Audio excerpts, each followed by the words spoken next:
వరుస పేలుళ్లతో అట్టుడికింది పాకిస్తాన్. లాహోర్ సహా 6 నగరాల్లో పేలుళ్లు జరిగాయి. గుజ్రావాలా, ఘోట్కి, చక్వాల్, షేఖ్పురాతో పాటు సింధ్, పంజాబ్ బార్డర్లో పేలుడు జరిగింది.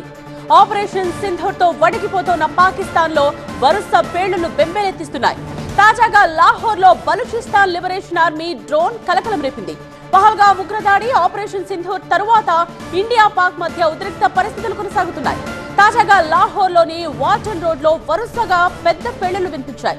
లాహోర్లోని వాటన్ విమానాశ్రయం సమీపంలోని గోపాల్ నగర్, నసీరాబాద్ ప్రాంతాల్లో వరుసగా బాంబు పేలుళ్ల ఘటన సంభవించింది. ఎయిర్పోర్ట్ దగ్గర ఉదయం ఒక్కసారిగా సైరన్లు మోగడంతో ఇళ్ల నుండి పాక్ ప్రజలు బయటకు పరుగులు తీశారు. అయితే డ్రోన్ కారణంగానే పేలుడు సంభవించినట్టు పాక్ పోలీసులు చెబుతున్నారు.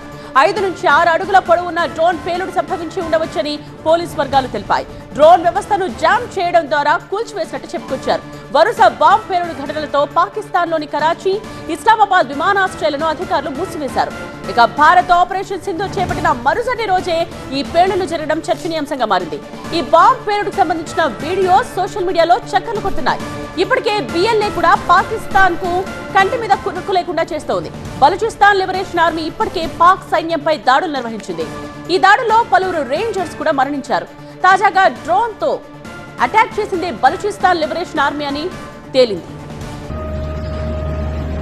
వరుస పేలుళ్లతో అట్టుడికిపోయింది పాకిస్తాన్. ఆ పేలుళ్లకి సంబంధించిన దృశ్యాల్ని కూడా మీరు స్క్రీన్ మీద చూస్తూ ఉన్నారు. లాహోర్ లో వరుస పేలుళ్లు జరగడంతో అక్కడి జనం గందరగోళానికి గురైన పరిస్థితిని చూడొచ్చు. పేలుళ్ల శబ్దంతో ఒక్కసారిగా లాహోర్ మొత్తం దద్దరిల్లిపోయింది. లాహోర్ వీధుల్లో గందరగోళం నెలకొంది. ఏం జరుగుతోందో అర్థం కాని పరిస్థితిలో అటు ఇటుగా వెళుతున్న జనాన్ని కూడా మనం చూడొచ్చు. గుజ్రావాలా, ఘోట్కి, చక్వాల్, షేఖ్పురాతో పాటు సింధ్, పంజాబ్ బార్డర్ లో ఈ పేలుళ్లు జరిగాయి.